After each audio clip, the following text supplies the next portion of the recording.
Good morning, ngayon po ay nandito tayo sa Sobel, Manila at another day, another blessing na naman. Nandito po tayo para i-renovate ang ating bagong church.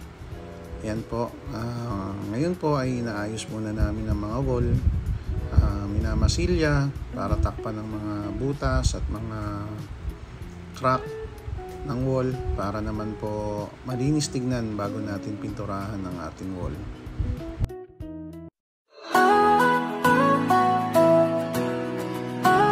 Praise,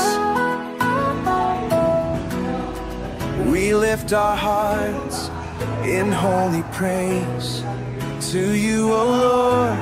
Our voice will raise in every storm, in every fight. Your love shines through, a guiding light. We bow our heads and lift your name, forever grateful, never the same. For all you've done and all you'll do, our lives are yours forever true. Praise, we lift your name on high. Kuya Ed, anong tinitignan mo dyan? Ito po. Ha? Bibili tayo nito. Bibili tayo dyan. Saan natin lalagay yan? Ganda niya na. Saan natin lalagay yan, Kuya Ed? Sa stage eh. Wow. Para kay Lord. Ay, ito pala isa. Ha? Ito yung isa. Nandyan. Isa na ng value. Chapter 6:23, for the wages of sin is death, ang kabayaran daw ng kasalanan ay kamatayan.